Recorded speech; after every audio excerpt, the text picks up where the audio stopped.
जय हिंद। विद्यालय कैंपस में पधारे विद्यालय के निदेशक सर, अभिभावक वृंद, शिक्षकगण, अतिथियों, मेरे प्यारे बच्चों, आप सभी को स्वतंत्रता दिवस की बहुत बहुत बधाई और शुभकामनाएं। आज हम सभी स्वतंत्र भारत में अपने राष्ट्र पर्व को मना रहे हैं, या यूं कह लें कि भारत ही नहीं पूरे विश्व में हम अपने स्वतंत्रता दिवस को सेलिब्रेट कर रहे हैं, स्वतंत्रता दिवस के जश्न को मना रहे हैं पूरे विश्व में। इसलिए क्योंकि विश्व का कोई भी कोना ऐसा नहीं है जहां पर भारतीय आज के समय में नहीं है, और सिर्फ भारतीय है ही नहीं, पूरे दमखम के साथ है।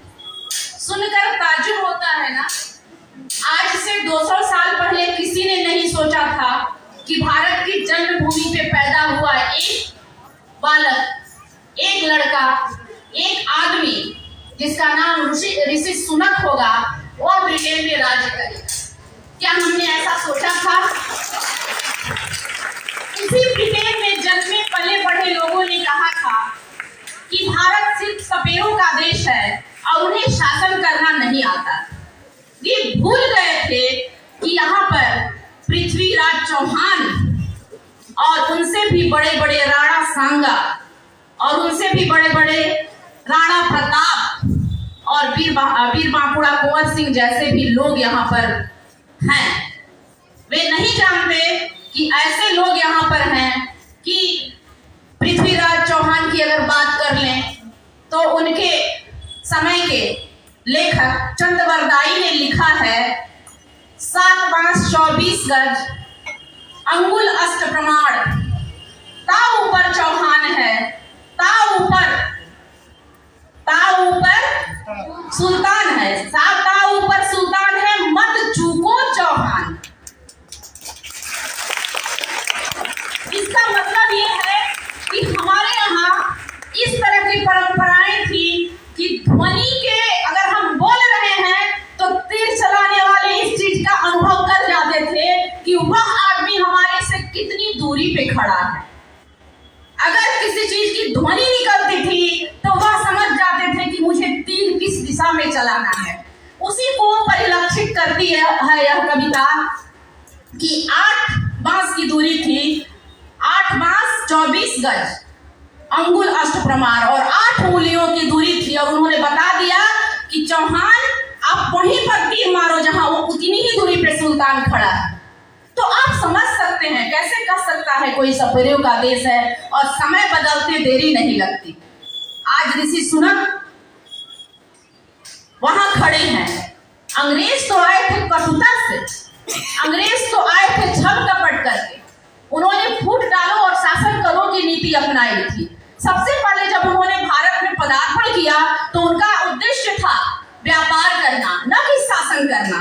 और यहाँ की भिन्नता, यहाँ की भाईचारे को न देखकर, यहाँ की आपस में कटुता को देखकर अंग्रेजों ने इसका लाभ उठाया और फूट डालते गए, शासन करते गए और पूरे देश पे अपना वर्चस्व स्थापित कर लिया। लेकिन ऋषि सुनक की जीत यह प्रमाणित करती है कि वहां के लोगों के विचार और वहां के लोगों के वोट के द्वारा ऋषि सुनक चयनित हुए हैं, ना कि किसी जबरदस्ती से। क्योंकि भारत इस तरह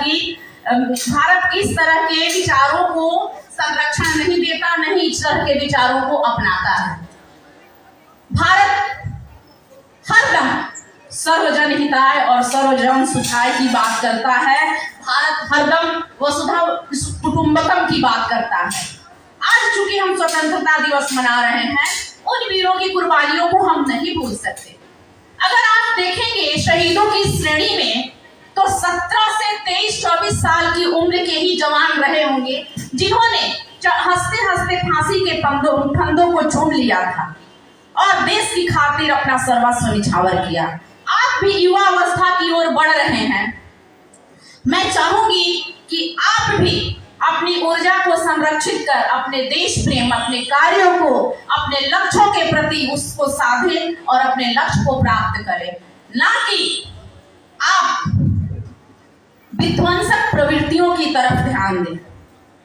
आज हम स्वतंत्र हैं, हमें गर्व है, लेकिन स्वतंत्रता के साथ साथ अगर किसी चीज के बारे में हम सिर्फ अपनी बातें करते हैं, अपनी चर्चा करते हैं, क्या भाई हम स्वतंत्र हैं? हम स्वतंत्र हैं तो हम कुछ भी बोल सकते हैं, हम स्वतंत्र हैं तो हम कुछ भी पहन सकते हैं, हम स्वतंत्र हैं हम कहीं भी जा सकते हैं, हम स्वतंत्र हैं तो हम कुछ भी हरकत कर सकते हैं। ऐसा है क्या? जी नहीं। स्वतंत्रता के बाद हमें नहीं भूलना चाहिए कि भारत एक गणराज्य है, भारत का एक संविधान भी है जो सर्वधर्म समभाव के भाव को सिखाता है। वह सिखाता है कि हमारे मौलिक अधिकार कौन कौन से हैं, वह सिखाता है कि हमें बोलने की आजादी मिली है तो किस हद तक मिली है, हमें कपड़े पहनने की आजादी मिली है तो अपने संस्कारों, सभ्यताओं, संस्कृतियों में रहकर कपड़े पहनने की आजादी मिली है, हमें स्वच्छंद रहने की आजादी मिली है तो हमें इस तरह से स्वच्छंद रहने की आजादी मिली है कि उससे किसी की भावनाओं को ठेस ना पहुंचे। आज हम स्वतंत्रता के नाम पे भौड़ेपन को बढ़ावा देते जा रहे हैं। जब निर्भया कांड हुआ था दिल्ली में तो हम लोगों ने ये सोचा, बहुत सारे कैंडल जलाए गए, बहुत सारी मोमबत्तियां जली और ये हुआ था कि अब निर्भया जैसी कोई हत्या नहीं होगी क्योंकि संपूर्ण देश जाग चुका है। लेकिन वह संपूर्ण देश नहीं जागा था, कुछ एक लोग थे जो उस चीजों का विरोध कर रहे थे। आज मणिपुर में भी फिर वही घटना हुई। ऐसा नहीं है कि निर्भया कांड के बाद मणिपुर में ही घटनाएं हुई हैं, उसके बीच में भी वैसी बहुत सारी घटनाएं हुई। इस तरह की बर्बर और अमानवतापूर्ण घटनाओं का हम लोगों को पुरजोर विरोध करना चाहिए। हमें सोचना चाहिए कि एक स्वतंत्र भारत, एक विकासशील भारत, एक सुदृढ़ भारत के नागरिक होने के नाते इस तरह की हरकतें सुनकर क्या हमारा मन बहुत खुश होता है? मैं खासकर अपनी माताओं को कहना चाहूंगी कि हमारी बेटियां अगर कहीं घूमने जाती हैं, हमारी बहनें कहीं घूमने जाती हैं, तो मैं यह नहीं करती कि एज ए गार्जियन आप उन पे नजर ना रखें, उन पे पैनी नजर रखें। लेकिन अगर आपका बेटा लेट आता है तो बच्चियों से ज्यादा पैनी नजर रखें कि वह 1 घंटा देर आया है तो 1 घंटे उसने कहां बिताया है। आप कहते हैं, कोई भी पिता कहता है कि मेरी बेटी परी है, मेरे लिए परी है, मेरी बहन मेरे लिए आंखों की तारा है। किसी की बहन, आपकी बहन आपके लिए आंखों की तारा है और दूसरे की बहन क्या है आपके लिए? पशु है, जो आप पशुवत व्यवहार करते हो। स्वतंत्रता का मतलब उस दिन सधेगा जिस दिन पुरुषों के साथ साथ महिलाएं भी सड़कों पर बिना समय सीमा के कभी भी स्वतंत्र तरीके से और सुरक्षित तरीके से अपने कार्यों को कर पाएंगी। उस दिन हम समझेंगे कि हमारा भारत पूर्णतः स्वतंत्र है और इस काम को हम कर सकते हैं, इस काम को हम कर सकते हैं। जो लड़के इस तरह की हरकत करते हैं वो क्या कहीं दूसरी जगह से आते हैं कि वह भारत की ही धरा के होते हैं? हम कैसा संस्कार दे रहे हैं अपने बच्चों को? मैं अपनी माताओं से पूछना चाहूंगी कि हम अपने लड़कों को इतना क्यों पढ़ा रहे हैं? आप किस तरह का संस्कार दे रही हैं अपने बच्चे को, ताकि अपने लड़कों को बढ़ावा दे रही हैं और फिर आपकी बच्ची बाहर निकलेगी तो आप असुरक्षित महसूस करेगी। आप अपने बच्चों को ऐसा संस्कार दीजिए कि वह सड़क पर चले तो कुछ लोग जो देखें वह कहे कि हाँ, किसी माँ बाप की औलाद। और बच्चों से मेरा आग्रह होगा कि आपके पास जो ऊर्जा है, युवा अवस्था की जो ऊर्जा है, उस ऊर्जा को व्यर्थ न जाने दें। मैं जानती हूँ कि इस तरह की हरकतें आ गई ऊर्जा को रचनात्मकता पर आप खर्च करो। वह रचनात्मकता पढ़ाई भी हो सकती है, वह रचनात्मकता खेलकूद भी हो सकता है, वह रचनात्मकता लेखन भी हो सकता है, पेंटिंग भी हो सकता है, गायन भी हो सकता है। आप पहचानो कि मेरे अंदर प्रतिभा क्या है और उस शक्ति को, उस ऊर्जा को अपनी उस प्रतिभा में व्यय करो। तब देखना तुम कहां से कहां चले जाओगे और तुम्हारी शक्ति क्या होगी। और जब सारे लोग, सारे युवा अपनी प्रतिभा को पहचान कर अपनी ऊर्जा को केंद्रित करके एक जगह प्रवाहित करेंगे तो भारतवर्ष सचमुच में सोने की चिड़िया कहा जाने लगेगा। और उस दिन हमारी सोच, हमारा सपना हर घर तिरंगा और घर घर तिरंगा सार्थक होगा। जब तिरंगा हम हाथ में पकड़ते हैं, हम अपने अंदर की अभिव्यक्ति को, हम अपने अंदर की भावना से पूछते हैं क्या इसको छूने के हकदार हम हैं। जब भी आप तिरंगा पकड़ो तो अपने अंदर के दिल से, अपने अंदर के भाव से यह पूछो कि हाँ, मैंने इस तिरंगा को पकड़ा है, इसको पकड़ने का हक मुझे है क्या। थोड़ा सा मैं चाहूंगी कि बच्चे बैठ जाएं। जो जहाँ है वहीं बैठ जाओ, जहाँ हो वहीं बैठ जाओ। जो जहाँ है वहीं बैठ जाओ आराम से।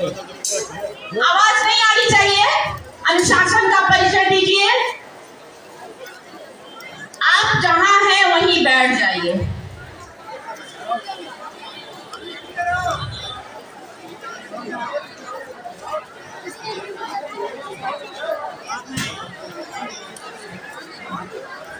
अच्छा, दूसरी चीज, चलो हो गया, शांति।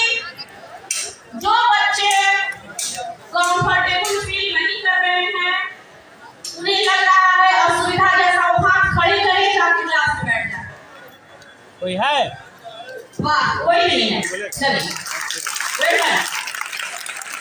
यही संभावना है, यही संभावना है और यही संभावना का अनुशासन है।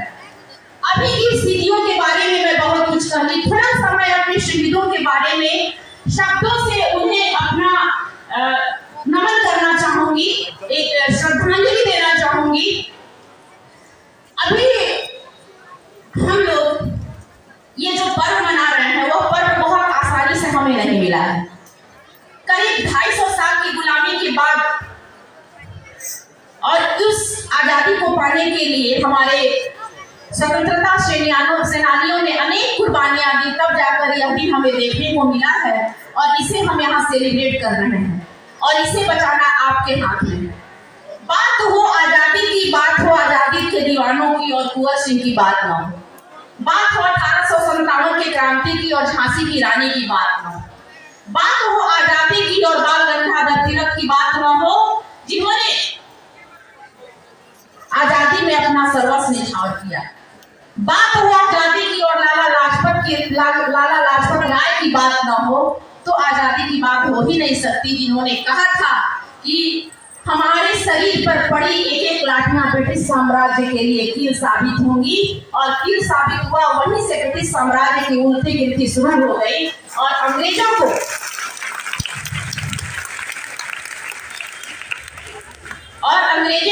सविनय अवज्ञा आंदोलन, असहयोग आंदोलन और अंत में भारत छोड़ो आंदोलन की ललकार के बाद हमारे स्वतंत्रता सेनानियों ने तुम मुझे खून दो मैं तुम्हें आजादी दूंगा, करो या मरो, और कदम कदम बढ़ाए जा, खुशी के गीत गाए जा जैसे नारों के साथ आगे बढ़ते गए। टोली की टोली जुड़ती गई और वह काफिला इतना बड़ा हो गया जिसे देखकर फिरंगी सरकार डर गई और अंग्रेजों को भारत छोड़ना पड़ा।